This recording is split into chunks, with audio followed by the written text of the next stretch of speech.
This is the Flowering of the Middle Ages, History 4330, Week 8. Last week we had a lecture on medieval architecture by Nora Laus, and she described to us, she started out telling us about Roman architecture with round arches, columns, and domes.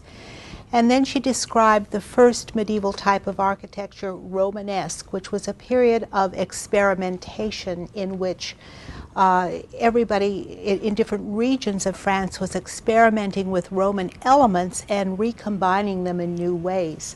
Finally, she showed us Gothic art, a satisfying pattern that medieval people really liked and latched onto and copied everywhere throughout Europe. It really started in Paris, and some of the major elements of Gothic architecture were diaphanous skeleton walls that they were able to pierce with windows to make walls of windows so that the cathedral would be permeated by divine light. And the cathedral was conceived of as God's universe encompassed, including all human activities, past, present, and future. And so there was an attempt to tell the history of the universe in the Gothic cathedral. And I'm going to just briefly recap some of the cathedrals and buildings that we saw last week. Just to remind you,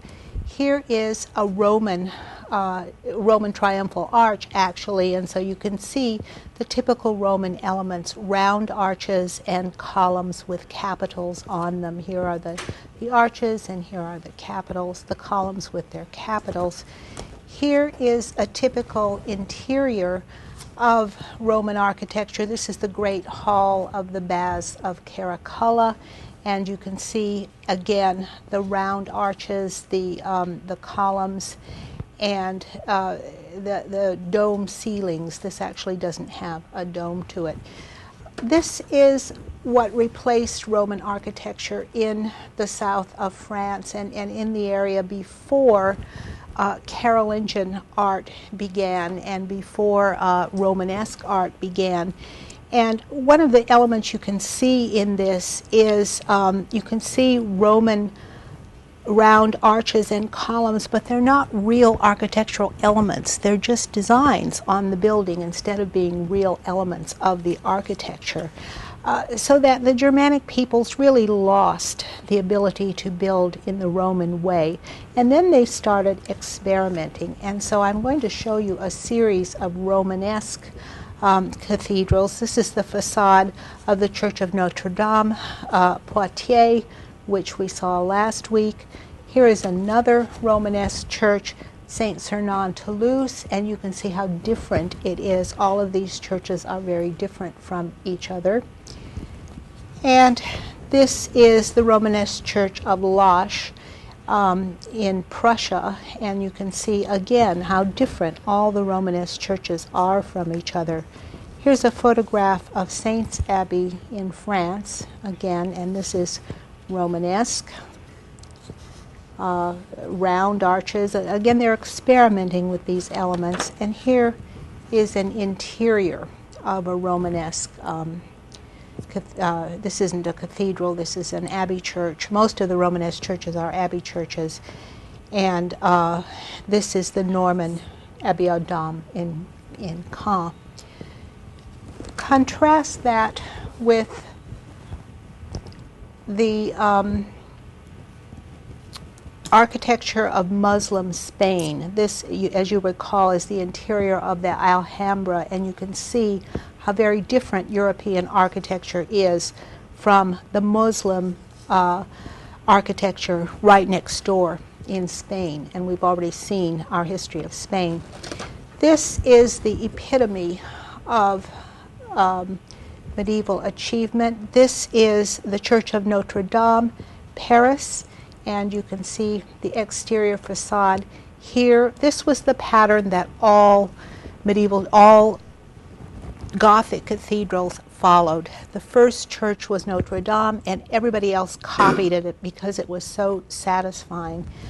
This is the front view, the west facade, and here is a side view these pictures, by the way, are just lovely pictures. They're courtesy of our director, Don Price, who took them on the site.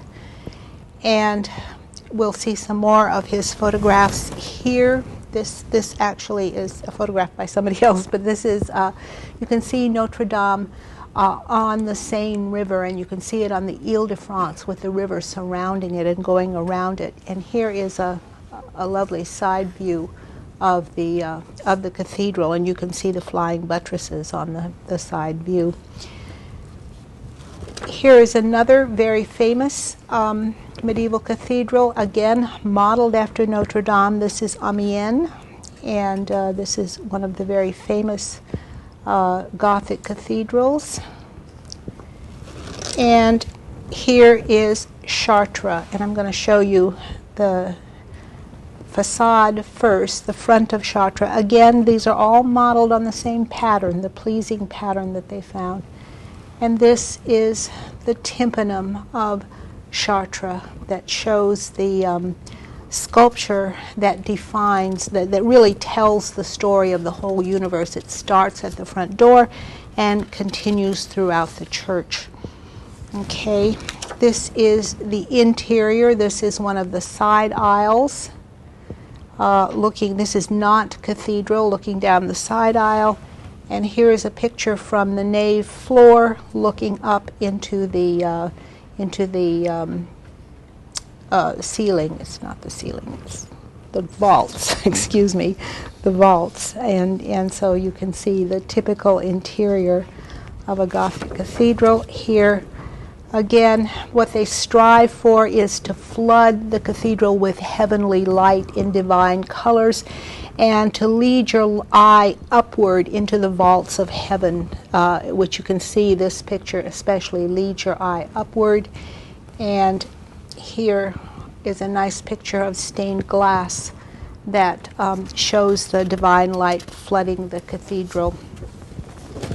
Here is an interior. This is the interior of Amiens. And one of the things that was emphasized in our lecture was the construction of modules, modular elements. And you can see each of those modules, each of these sections is a bay. And I'll show you a diagram of bays, but each one is a module that repeats itself endlessly, and each of those is a bay in the cathedral. This is some of the sculpture. This is at Nantes also, and this is in the front of the cathedral as you go into the front door. This is Christ blessing, and here is a lovely picture of Chartres glass, and you can see how the effect would be if you were in the church of seeing this glass. These churches were built all over Europe. This one is built in Cologne, Germany, and it again takes the same elements of the Gothic cathedral and either extends them or elaborates upon them. This is a little later, so it's more elaborate. And in the towns competed with each other all over Europe to see who could build the biggest cathedral. And so you can see in this picture of Paris, there is the cathedral right in the very center of the city, towering over everything. And all the largest buildings in the cities are churches. The key inventions are pointed arches, which are really taken from Islamic sources, flying buttresses, and bays or modules. And the cathedrals are built using reason, system, and order, the three elements of the 12th century Renaissance. And remember that in the tympanum that Nora showed us, heaven represented order. There was complete order in heaven, and hell was complete chaos. Well, that transfers to their idea of society as well, so that they strive for order and they look for order. And one of the elements of the cathedral is that it is completely mathematically proportional in every element of it, using Pythagorean musical rhythms in the proportions of 3:2 ratio. So every element of the cathedral is proportionate to every other element. This is exactly like scholastic philosophy. The philosophy, I'm like George Bush. The philosophy of St. Thomas Aquinas, in which everything is completely mathematically ordered. He starts with a question, he then goes through objection 1, objection 2, objection 3, and then answer 1, answer 2, answer 3, as you'll notice in the readings I gave you on St. Thomas Aquinas, so that the proportionality of the cathedral connects to other elements within the society. Everybody's looking for reason, system, and order in the 12th century Renaissance. Here, I'm going to show you some of these elements. This is an example of lots of different arches. Here you can see the round Roman arch up here. This is the basic arch. And here is the Gothic pointed arch. Here is one, and here is one. This enables them to build the cathedrals higher and higher and make the walls thinner and thinner and to pierce the walls. It's that engineering element. And these are the bays, and everything is proportional. The width of the bay here, each bay is proportional to the width of the nave and proportional to the width of the side aisle. And here you can see 3 repeated bays or modules. And the height of the lower first story is proportional. Here we have 3 to 2 to 2. The proportions of each story are proportional to each other. So every element of the church is proportional. And here is the flying buttress, that other element of the church that we talked about. Here is a diagram of the church, something like the one Nora Laus made for you, so that you can see each of the bays as they go down here, each of the modules and the bays. And we ended last time by comparing the Gothic Cathedral to the only other large building of antiquity, the pyramids. And the Gothic Cathedral is actually higher than the pyramids. And we looked at that last time. Okay, now we're going to see where Europe got the money to build these giant cathedrals and to pay for the labor and the intensive labor and the materials.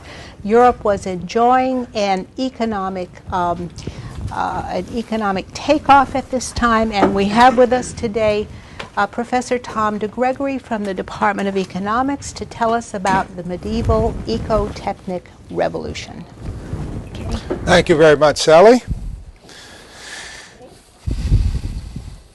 I want to start out by asking the broader question, before we get on to the rest of it, is why did you have the Industrial Revolution take place in Northern Europe?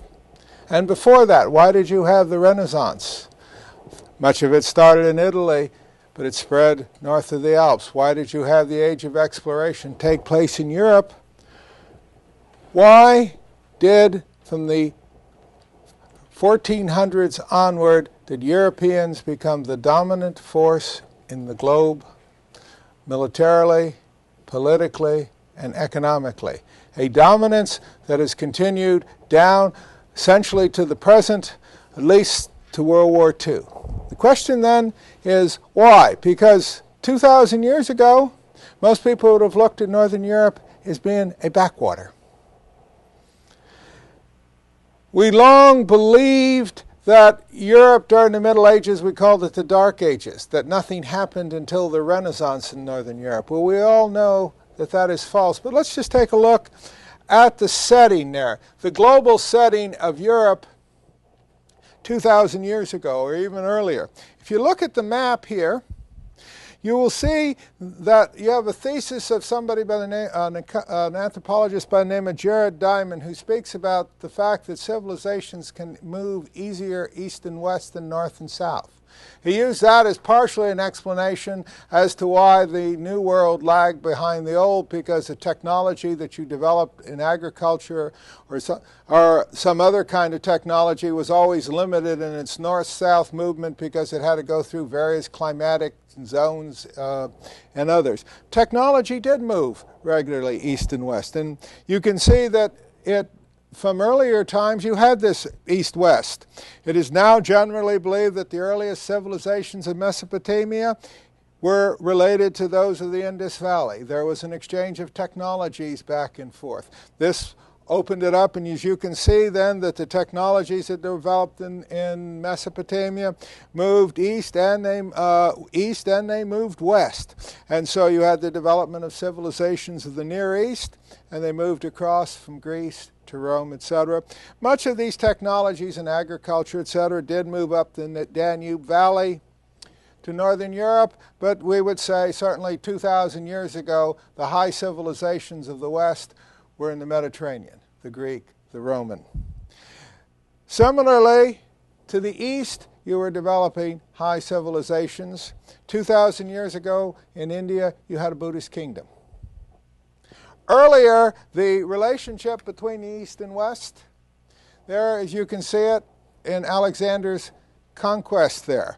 His brief conquest of the area, but the interaction between the civilizations of Greece and the Buddhist civilization of India are still extant today. If you go and see the fabled art of Gandhara of that period, the very stoical Buddhas that were created, you can see that there was an influence, Greece to the Buddhism, or Buddhist cultures to the Greek. It can be argued by supporters of both which way it moved, but nevertheless there was a movement back and forth. It's even more than that. If you read something like the Jataka Tales, these are the birthing tales. These are the tales in Buddhism of the Buddha in previous incarnations. They bear a remarkable similarity to Aesop's fables. And before that, you had Hindu fables from which the Jatakas were derived. So you've had this long history of movement of technology. I will argue during this lecture that Northern Europe, as it developed, first as a colony of Rome, Gaul, and then as it gained its independence, that it had a combination of factors, some fortuitous, some not fortuitous, which facilitated this kind of development. It was on the periphery of the high civilizations of the Mediterranean. So it gained from being able to derive their civilization from another civilization. But being on the frontier of that, they had the institutional flexibility. They did not have as heavy a hand as tradition. Now this, of course, conflicts with much of what we've learned in grade school and high school about the heavy-handed traditionalism of the Middle Ages, but we'll find it was much more open than many other civilizations of that time. The civilizations of India, the Hindu and Buddhist civilizations, trying to move north, they had the Himalayas. Certainly in Tibet, you had a Buddhist culture there that developed, but certainly the mountainous terrain and the dry areas to the north there meant that you could not develop a large population, large-scale agriculture to support a large population of civilization. So Indian civilization moved out southeast, down through the Straits of Malacca, over to Java. Java still today, Indonesia, the airlines is called Garuda after an Indian god. They still do the Ramayana and the Bhagavad Gita as puppet shows, even though they're now a very Muslim civilization. So India moved out down Sumatra into Java and over to Bali. Chinese civilization started in the north and moved south, and eventually conquered the northern part of what is called Vietnam and ruled it to the late 900s. But these civilizations then did not have a frontier in the same way that Northern Europe did. Still, if you looked at 700, 800 and you were asked where would the next civilization be, where if you were in a ship from another planet, rocket ship, and passing over the Earth, you would see something like in the Straits of Malacca, you had the city-state of Malacca, the kingdom of Srivijaya, whose influence went from the Straits of Malacca westward over to the East African coast and eastward to modern Philippines. It was part of a language family, the Malayo-Polynesian language, that prior to Columbus's journey to the New World, prior to Vasco da Gama and others, it had the largest range of any language. Well, the first part of that is that Northern Europe had to get its independence because it was a colony. And you've already begun to see elements of that in John Leonhardt's presentation on agriculture. When Northern Europe was a colony of Rome, when Gaul was a colony of Rome, possibly 400 years, depending on what you call the fall of the Roman Empire, or if you use parens with the crowning of Charlemagne being the fall of the Roman Empire, add a couple hundred more years. North of the Alps, the Romans were practicing the same kind of agriculture that they practiced in the Mediterranean.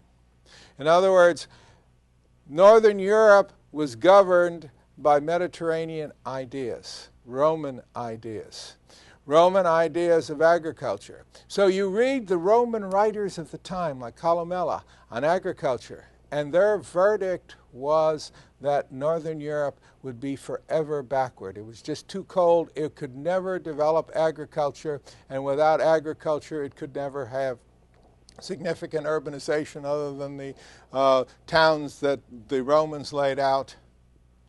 And so it would never be a major civilization. Now, it is ironic because we've seen this pattern replicated since.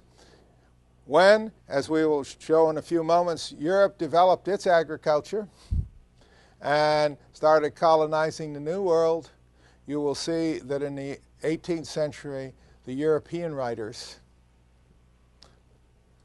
were writing about the New World, namely the United States, and saying it's not fit for agriculture, the plants are stunted, the animals are stunted, and of course the humans are backward.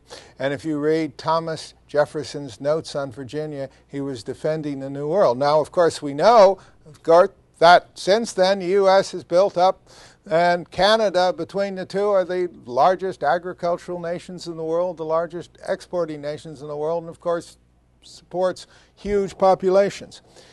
So Europe had to develop, therefore, economically, and first it had to change its agriculture. And to do that as in a modern colonial situation, in other words, with modern countries of the third world getting their independence, they have to develop an agriculture that fits their environment and not the agriculture that was imposed upon them. The Mediterranean soils are thin. The climate tends to dryness. The rains tend to be in winter, not in the summer.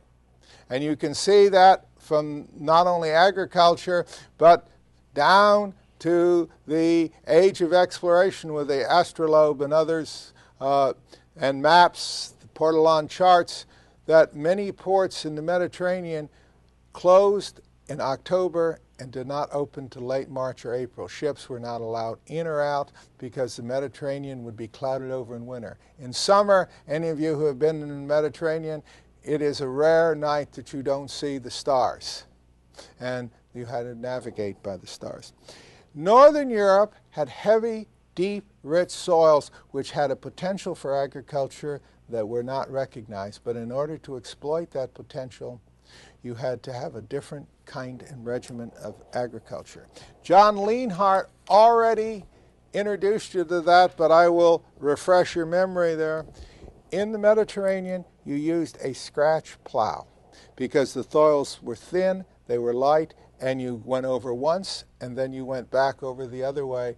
The purpose of this was to make room in the soil, clear out some of the weeds, but you wanted to preserve the capillary action of the soil to bring up water to feed the plants. You wanted to maintain the soil structure to avoid erosion. And your disking, therefore, also aerated the soils, because your main agricultural crops, your grains, are essentially what is called botanically weeds. They require oxygen, and so if you have waterlogged soils, if you have too dry soils, or if you have too compacted soils, your plant will not grow. North of the Alps, you had to turn over the soil, and you've already had that in the lecture, and here we see there that the heavy northern plow, it was originally drawn by oxen. It had the blade in front, and then it had the mold board at an angle which turned over the soil. The Northern Europe was not only turning over the soil because you would have a dense vegetation on top that you had to break up. You not merely just move aside of wheels, you had to break it up, and you had to account for and allow for drainage. So that Europe then, it was in the 800s, with first the heavy plow that had already been developed in Northern Europe, but that the Romans had never used, drawn originally by oxen. But the oxen are very slow, and they limited the amount of land that could be brought under cultivation by one group, or one family, one individual. Well, a second thing that we're not going to talk about in detail, but I'm just going to quickly refresh your mind because you've already had it in John Leonhardt's lecture. The second element of the change, of course, is the development of the horse collar and the horseshoe. I don't believe that that was mentioned by Leonhardt, but the horses have very sensitive feet. And Lynn White, Jr., in his book Medieval Technology, to which John Leonhardt refers, mentions the fact that previously they had found the horseshoe at levels archaeologically of the late Roman Empire, but according to Leonhardt, according to Lynn White, Jr., this was probably because horses going through muddy terrain would sink down into there, and occasionally they'd lose a horseshoe. The softer, drier soils where the horses roamed in the wild, their sensitive feet could get by, but in the heavy, sometimes rocky terrain of the north, where you're going to have them do heavy work, you needed a shoe, or else you were going to get a lame horse. Any of you who have watched a Western movie will notice occasionally, even with horseshoes, horses go lame. They have very sensitive feet. So the development of the horseshoe and the horse collar. The horse is 4 times as efficient as the oxen, and it can plow a larger area. Now, whether or not, as debated in one of your readings, the idea of the headlands where the horses had to turn around to go back, whether that was the result of the development of the horse collar or preceded it, we won't argue. The simple fact is, though, that you could raise a much larger crop. So that Europe then combined the horse collar, the horseshoe, the plow, and a new system of agriculture that became known as the three-field system that is described in your books, a regimen there which allowed you to grow 2 crops every 3 years, where previously on a piece of land you grew 1 crop every other year. Because in agriculture you have a particular problem, and that is that when you raise the food one place and you eat it someplace else, you are mining the soil for nutrient. And unless you do something to replenish it, replenish the nutrient, particularly nitrogen, then you're going to mine the soil out and you won't have agriculture. And so you had, therefore, a rotating cultivation, only now you developed a more sophisticated rotating cultivation, including being able to, during the fallow period, to raise clover and other grasses that are actually legumes that will replenish the soil with the nitrogen.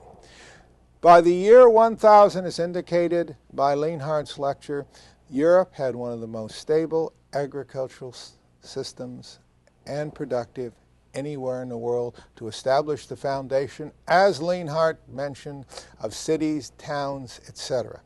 Now, when I say stable, let me make one simple caveat. Stable in terms of the time.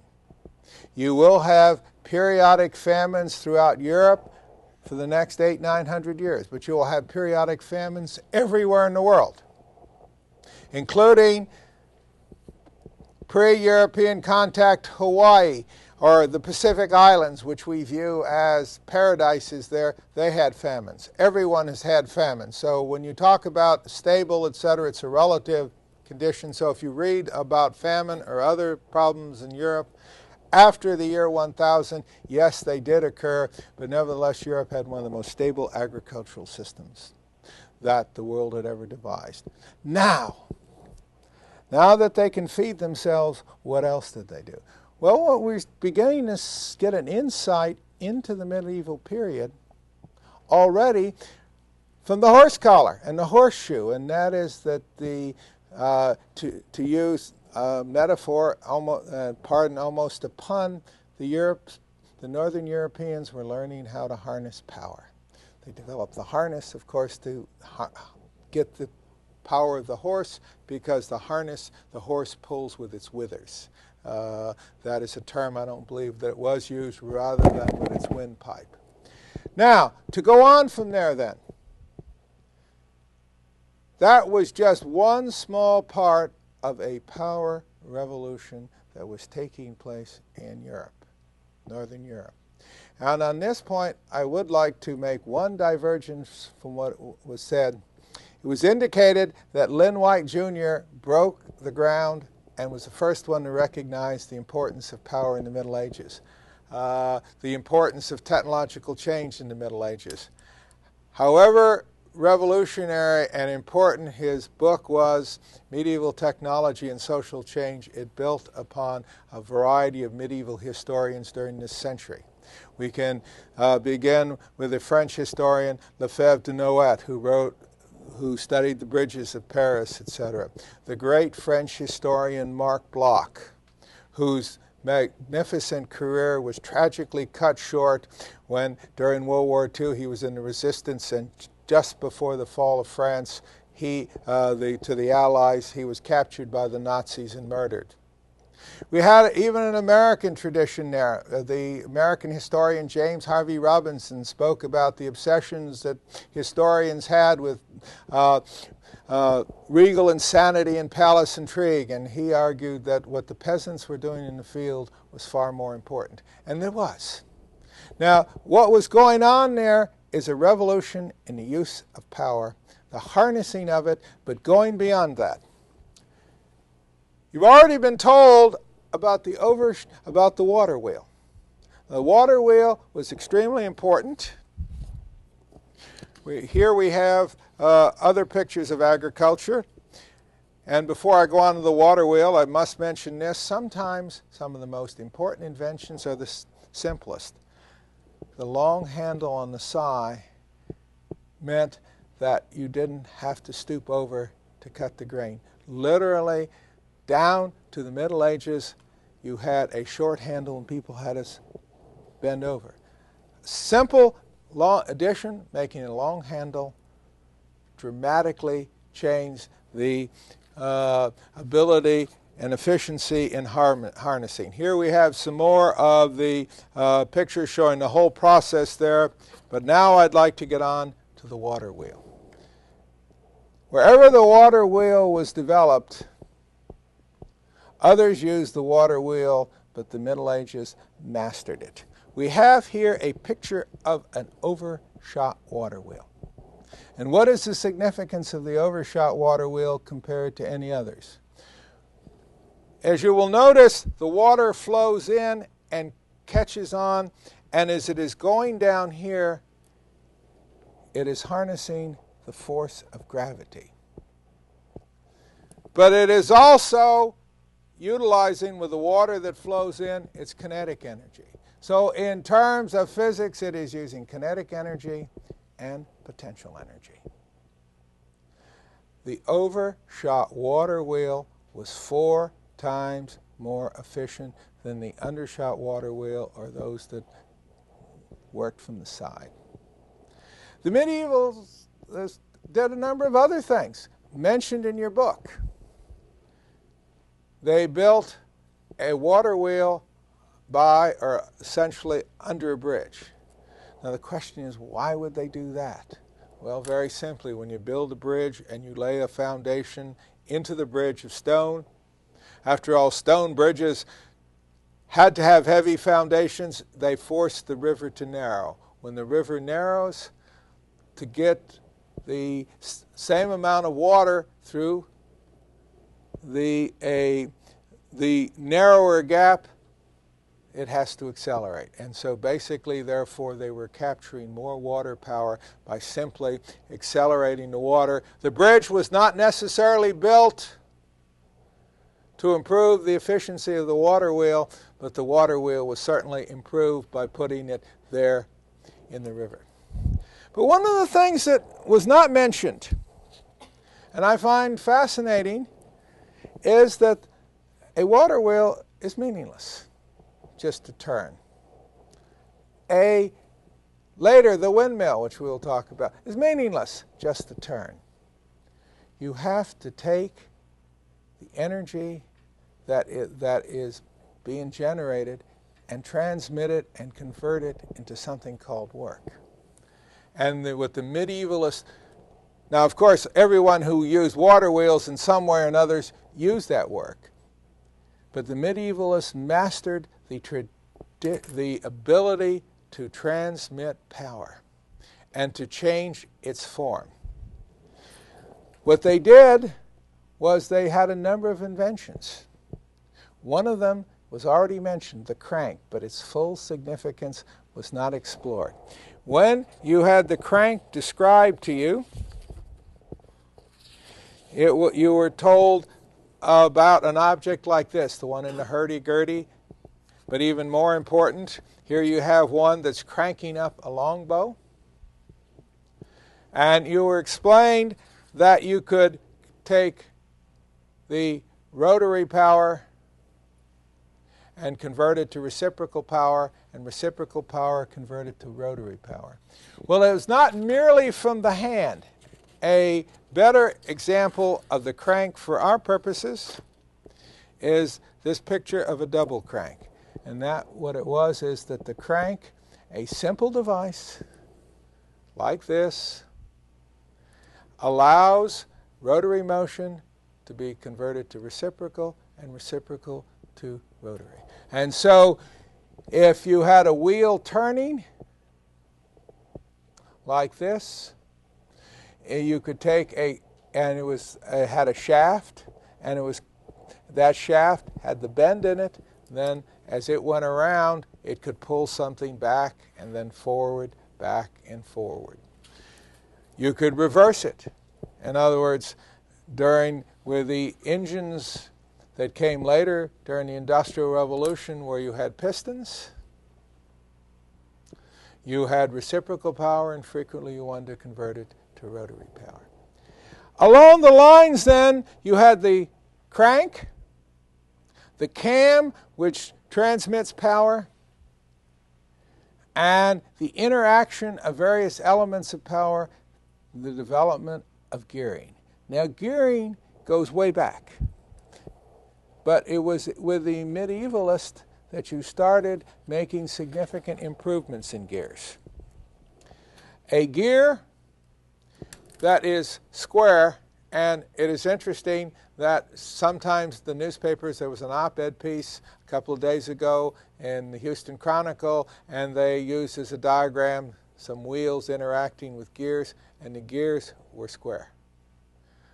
Well, if in fact you put two gears together and they're square, as they come together, you're going to put stress on the corners. That stress on the corners means that those gears will break more frequently because of that stress. Secondly, you are getting a very uneven fit, and you will get a lot of sliding. You had the development then, and it doesn't always show up in the drawings, of use of gears that are more curved. You can see that in some of the pictures of the water wheels. I don't believe we have one here, but here is a breast wheel, an undershot water wheel. The medievalists made improvements in gearing, and not only that, but in improving gearing, they used not only developed gears, but all sorts of other elements similar to gears, in the sense of ratchets. We have one. I find where they had the ratchets there. Well, you will notice on the overshot water wheel that they curve the blade so it would catch the water and carry it down.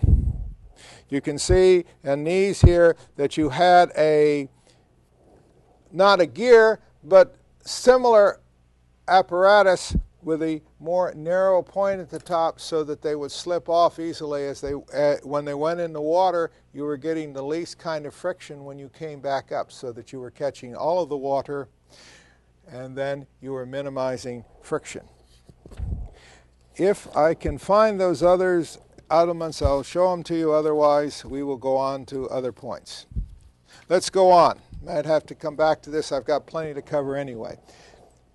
Gears, cranks, etc. To close out this period, we've talked about a long handle, the simple inventions of material technologies that make such a difference. A simple thing like a crank. A simple thing like a long handle on a sigh. Unfortunately, I couldn't get a picture of a rocker beam. But again, it is one of the. It comes up at the very end of the Middle Ages. And what is a rocker beam? A rocker beam is a beam, and you've all seen them in the oil patch, that has a bar and then it has a curved end. And why is that end curved? Well, you can get a rocker beam that's just on one side, and that is as that beam comes up, pulling up a chain or a metal rod from a piston. As that rocker beam goes up like this, while the other side goes down, the curvature of it means that that chain or that rod is always straight up and down into the piston. If you have another piston like you would have, say, on a pump, where you had a steam pump in which you were pumping steam here and up, this was going, and it was going down, the other piston was going down to draw up water, and then coming back up, you were able to not only, as you earlier did, convert rotary power into reciprocal and reciprocal back to rotary, but you could take reciprocal power from one source and transfer it to another. The point being, and this is interesting in terms of technology, and that is that you've seen the magnificent human imagination that built cathedrals. It is the same imagination that creates these technologies. However simple they were, there is nothing in science before or after that would have led the inventor to create a crank. There was nothing in science that would have led the inventor to create the rocker beam to solve the problem of transmitting power from one piston to another piston. These were acts of imagination, and they fit the mathematical sense of elegance, in the sense that elegance meaning simplicity, but once you see a rocker beam, once you see a crank that someone else has created, you instantly recognize its importance. Now, when you start building gears and all these other power transmissions, originally they were built in wood. And wood has a lot of wear. Wood also can have a lot of friction. The other train that was going on in the Middle Ages was the development of metallurgy. Now, Sally argues, your instructor, that the Germanic peoples had always had a high tradition of metallurgy, and that they didn't pick up metallurgy from the Romans, but they had already had it, and maybe the Romans made a contribution. But the Northern European peoples made an even more important contribution. And the key is the term slavery. It is often said, including a lecture I saw taped, that the Romans didn't need this power. They had slaves. The Europeans didn't. But that is not the key difference that slavery makes. And metallurgy is an example of it. If you go to ancient Greece and read the writer Xenophon, he refers to those who work the furnaces, their blackened faces, dishonored and despised, to which he adds, and rightly so. When you had slaves doing significant amount of work and critical work with the furnaces, then this was an endeavor that was despised and dishonored. And Xenophon didn't have to tell us that. The Romans and the Greeks before them harnessed steam power, something called the heliophile. But it was more of a toy. Even the ancient Egyptians used to have steam-powered doors to temples that opened and shut, but they could do limited amount of work. And some people said, well, gee, the Romans could have developed steam power. They could have had the Industrial Revolution. And some have used the term that the Greeks sat on the threshold of the Industrial Revolution for several centuries. But another author, Benjamin Farrington, says, yes, but they never crossed that threshold because they couldn't. And metallurgy is part of the key. Whatever history the Germanic peoples laid a foundation during the Middle Ages, you developed and refined the art of metallurgy. And one of the reasons was, and I think it is critical, it is not only the famed statement that to work is to pray, a certain amount of importance to work, but merely the fact that you took so much of a stigma. So here we have pictures there of people tending the fires. And this next one is even more revealing. Goldsmith. And the capture says a celebrated goldsmith. And of course, during the Renaissance, we learned about goldsmiths. Some of them even wrote magnificent pieces of work, like Benvenuto Cellini. It was in the fires that you were not only developing metallurgy. And it is not necessarily out of alchemy that came chemistry, but nevertheless, chemical reactions are going on in the fire. And so when you combine work with those who have a place in society, who are in a position to innovate, slaves were in no position to innovate, you create the conditions for technological advance. And here's another point in which I have to differ with my good friend John Leonhardt. You are creating the basis of a linkage between science and technology. You are laying the foundation for later technology, later science. And very important, you could not have had the chemical revolution of the 18th century with Priestley and Lavoisier without all the developments that were occurring in chemistry by those throughout the Middle Ages and then through the Renaissance and on, who were working the fires, and then who were doing all sorts of other work activities which involve the transformation of substances. Because that's what it is. It was transformation. Now, in many ways, it looked to some people like transubstantiation. And of course, in many ways, while the alchemists were trying to convert the base metals into gold, the people who were the metallurgists were doing something far more important. They were taking ores and making metals that could do work for humans. Because some of the best part of Leonhardt's delightful presentation was he talked about the fact that with the coming of the windmill, which he has even more horsepower than generates more horsepower than the water wheel.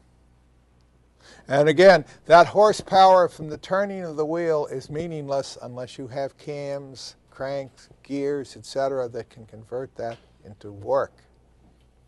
That you tripled the power available in England.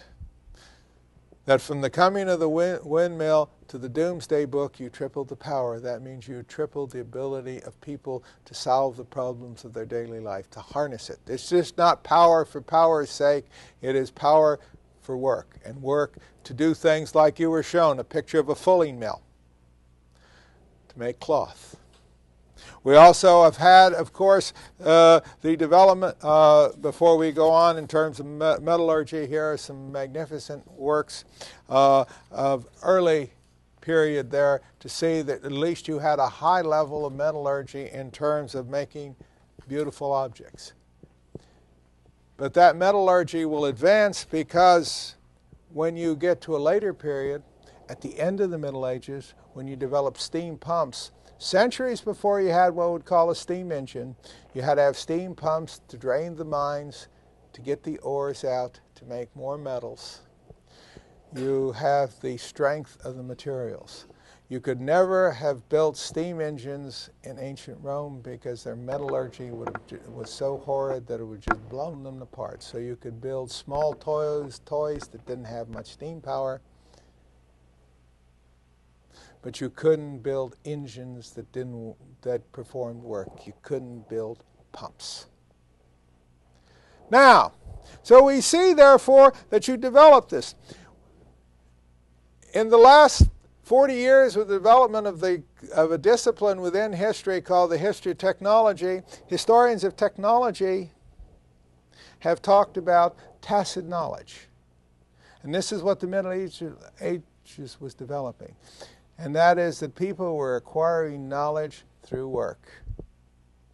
And though it was not always formalized, it was laying the basis for later formalized knowledge. And we can go on because in the monasteries, and what is interesting is when I mentioned the set of circumstances of Europe, that it was continuous with the Mediterranean civilization. It had continuity, but it had change.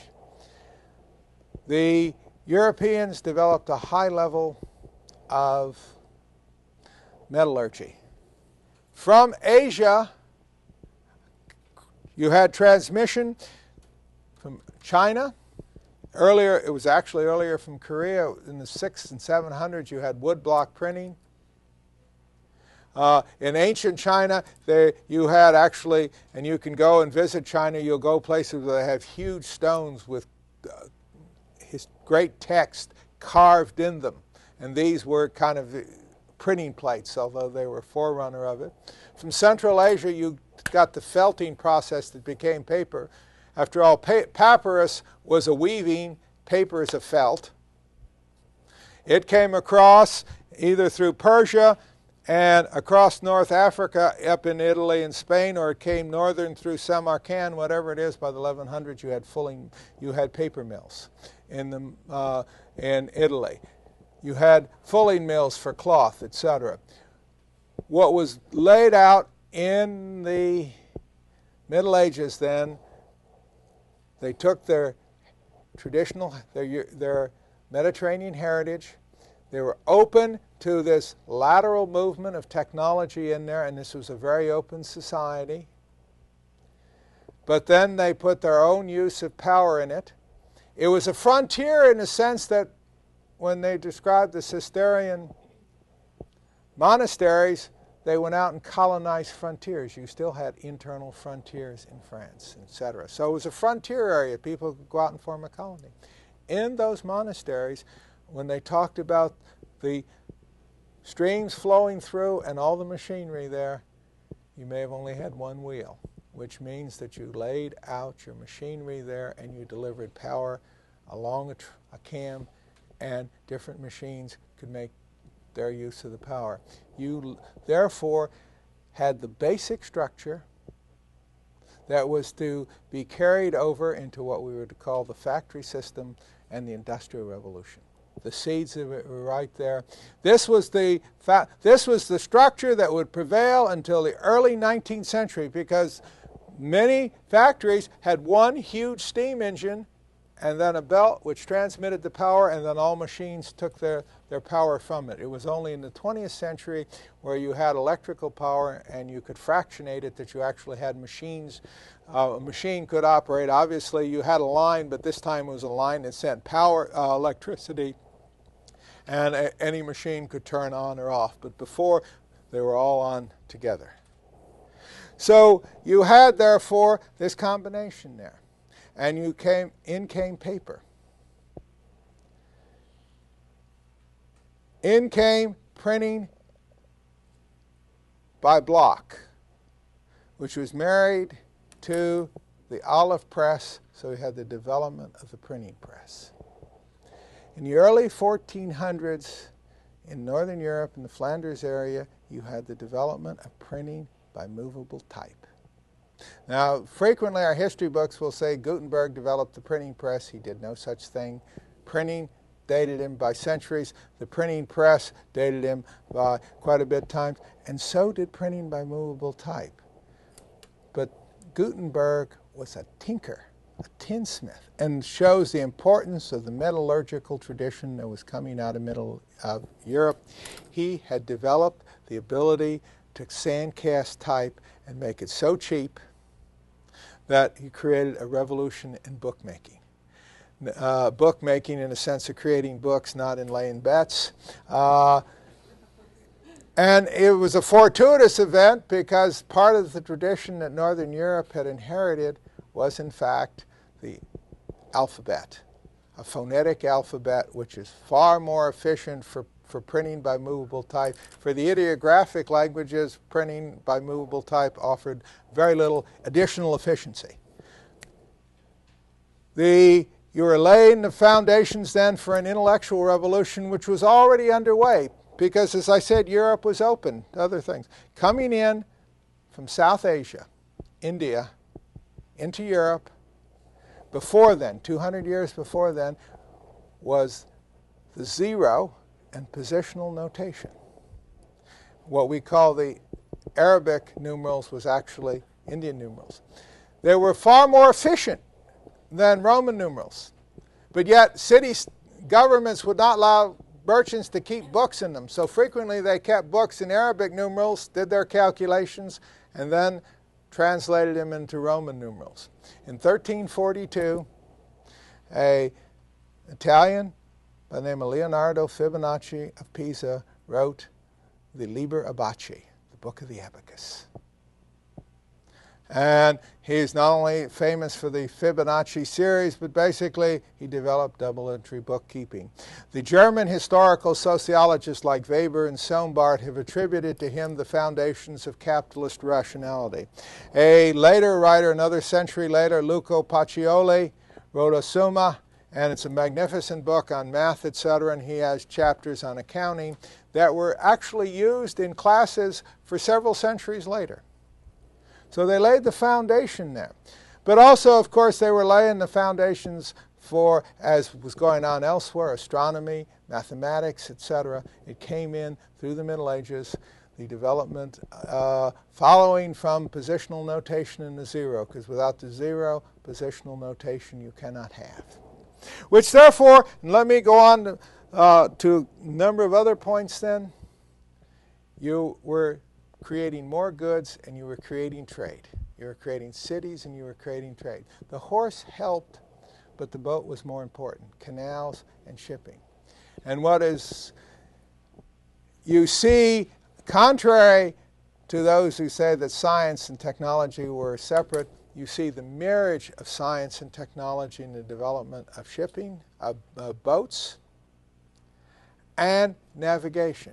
Because from the Arab world, again, much of the most critical technologies came from elsewhere. The genius of Northern Europe was their willingness to accept technologies all over, make them their own. Because after all, we learned something about technology transfer in printing by movable type. No printing press came from Asia to Europe. It would have been meaningless. A printingless press with Chinese. The ideas came, the ability. And so they could only go into a cauldron there where people had the skills and capabilities to transform these ideas and make them useful. Well, given all these technologies that were coming together, you had the development of shipbuilding. In the north, you had the heavy, big, clinker-built cogs. In the southern, you had the carvel-built, plank to plank. Coming in from the Arab world, you got the astrolabe and the sextant that allowed you to navigate better. It also allowed the development of astronomy. Before the Portuguese were setting down the coast of Africa, King John and others called together on the island of Majorca astronomers and mathematicians from the Christian world and the Muslim world, and they developed further developments of astronomy, developed map making, sailing charts, and everything like this, so you were marrying technology with science. An important development is most of the pictures will show a full-sailed ship and the square mast. One of your books mentions the lateen sail, and it said it allowed you to catch more of the wind. Well, not exactly. That little sail there doesn't allow you to catch more of the wind than a big square one or some of the others. But what it allows you to do is to use different winds. In other words, it allows you to tack into the wind. And so full sail, you can only sail with the wind at your back, and then you furrow the sail. How many of you read the Iliad and how many times they would be calmed there? Many times they would be just idle there because the wind was blowing in the wrong direction. Now you could use to tack. Any of you who have done any sailing, move the sail around to move in and out of the wind. That was going to be important then.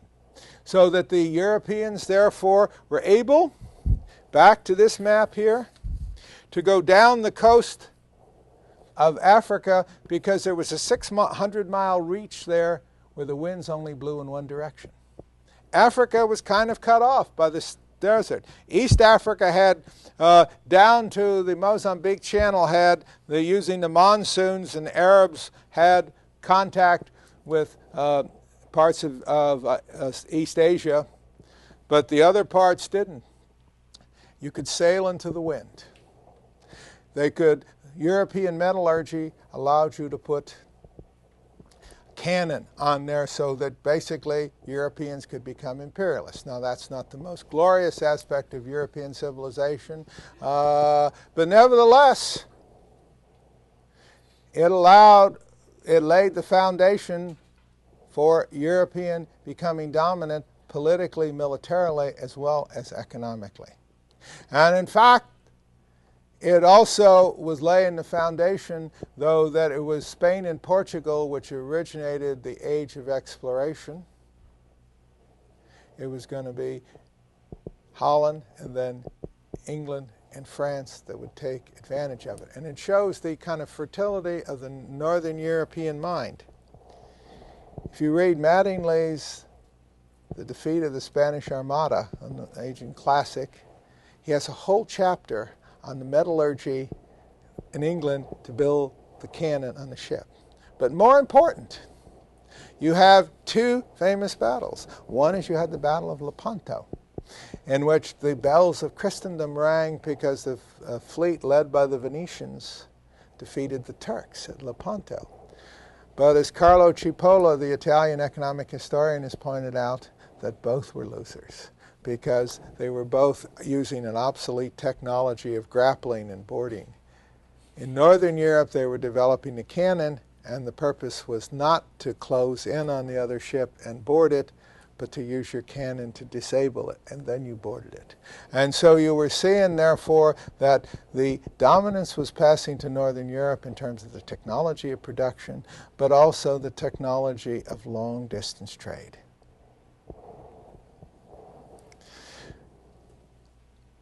So we can kind of sum up this look at Europe, Northern Europe.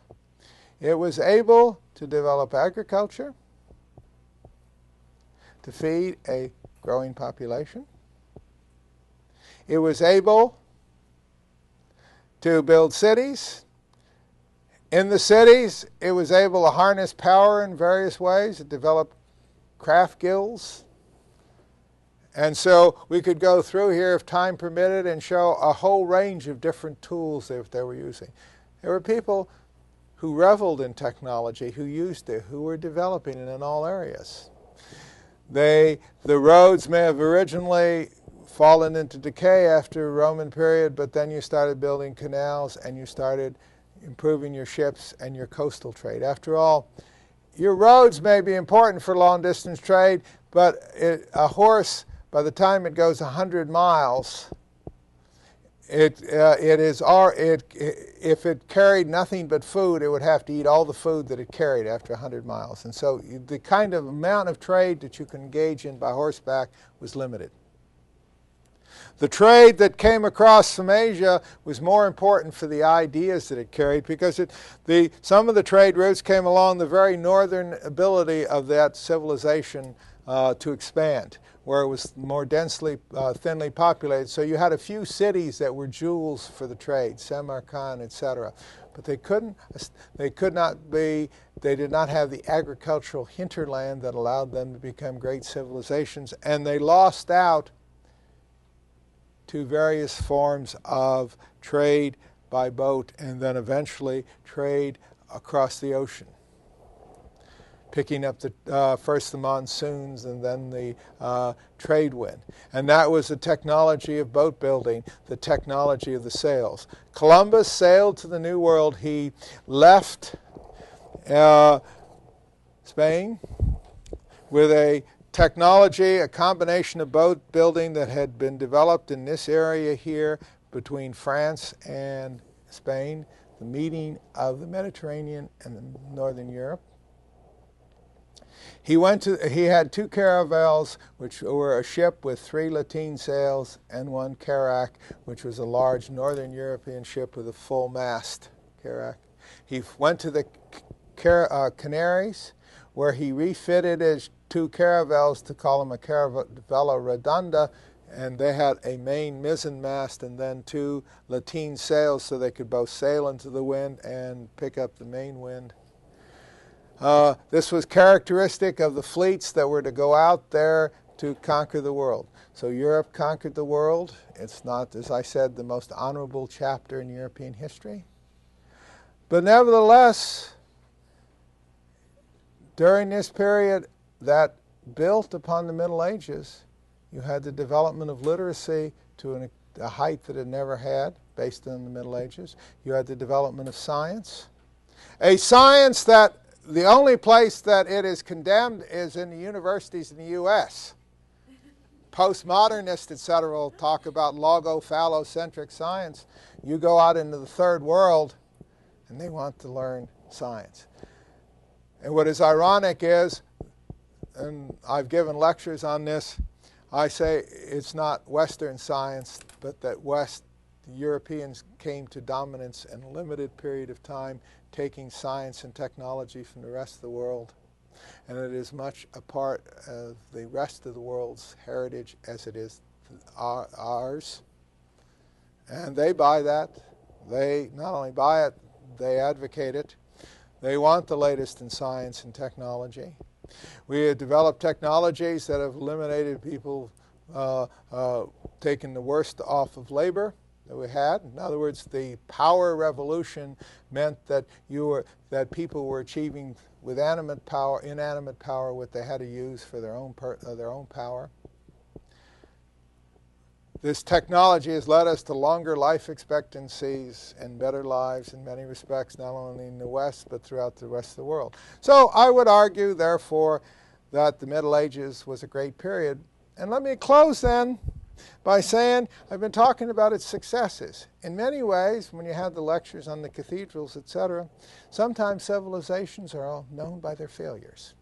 Henry Adams spoke about the Virgin and the Dynamo in his education of Henry Adams. And he spoke about a civilization that was driven by the reverence for the Virgin, while the 19th and early 20th century in which he was writing was driven by the dynamo. But I would suggest that both were driven by the dynamism of technological power. I think Henry Adams got it right when he talked about in Mont Saint-Michel in Chartres, where he said for Mount St. Michael of the peril of the sea, that the Archangel Loved Heights. They built on the very top of the rock. And because they built on the top of the rock rather than shaving it periodically, the walls have come down.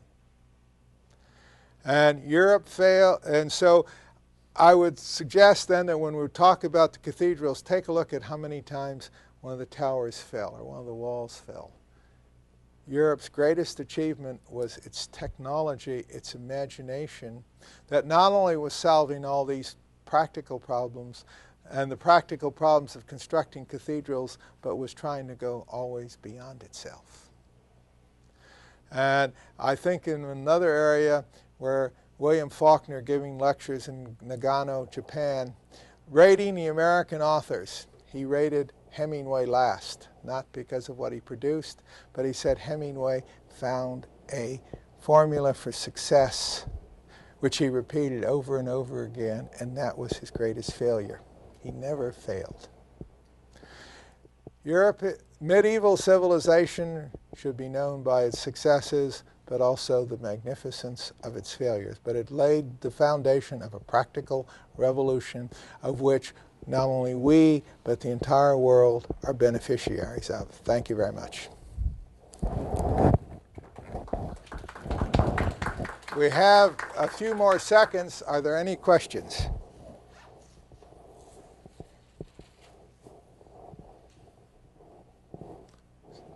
Sally, you want to? Ask the question? Or make a comment, insult, you name it, do it. Well, I think we've had a real international perspective here, something we really haven't had before, looking at the entire world and looking at history from the very beginning of history and going up to modern times. So this has been a really eye-opening lecture. For me, at least, and I still want to credit the Germanic barbarians with the development of metallurgy, the development of metal working that they could do, and one of the things that the barbarians did that the Romans couldn't do was to make the long swords. And so have you thought about the technology of making those huge two-handed swords instead of the Roman short sword? Oh, it's very definitely, because basically if your metal is brittle, it's better to have a short sword than a long one. Because at least the short one you have a point. And the long one, when it breaks, you can have a very blunt edge. No, there's no question about that. The Middle Ages really developed high levels of metallurgy in the practical sense. Now you can look at something called Damascus Steel, but that was made in such small quantities. You had these fine Arabic swords, etc., but it was not a metalworking process that you could turn out and had an evolutionary potential in terms of development to develop machinery, to develop metal fittings for where you metal staves for barrels or metallic parts of ships, etc., to hold them together. Nails. In other words, the metallurgy of the Germanic peoples, if you prefer, that emerged throughout the Middle Ages was a metallurgy not only of quality but of quantity, so that metal pervaded. And so therefore, very critical then was a tinker who put together, you took the printing press that existed, much of it came from China, Asia, some of it came from the olive presses, add in the phonetic alphabet, add in paper, which came from a different root, and add in an oil linseed oil that would adhere to a typeface and dry on paper, and you have, therefore, the foundation of something very, very intellectual. I think somewhere like 60 million books were printed in 40 years, more books than had been printed in the entire history of humankind. But you know, there are other uses for metal as well that are interesting. I mean, you mentioned the plow, and the plow had to have a metal plowshare, either metal or wood covered with iron, Right, and so they tip, had to yes. they had to increase their ability to work iron in order for the plow to succeed. Oh, it was everywhere, because basically wood breaks. Wood fractures easily. Metal that's poorly made is brittle. And so metal will be increasingly pervading from the 800s onward the lives of the Middle Ages. And therefore, one of the most important books of the late medieval period will be Agricola's De Re Metallica, in which, and I recommend it, it's beautiful in terms of, it shows the early steam pumps on the 1400s. It will show the mine shafts, how you shafted and built up mines there, etc. Mining was a critical technology. So when you can't have metallurgy without mining, and that was another whole technology. So there was area after area of medieval technology that we could have explored. I just took 2 or 3, but each one of those, if you think about it, implies other areas of technology, but they also apply science and they influence the creation of science. You have 24 seconds, 23. Well, at that point, why don't we take a break for about 10 minutes, and then we'll explore how the great prosperity generated by this technological revolution affected other areas of medieval life. Thank you very much, Dr. DeGregory.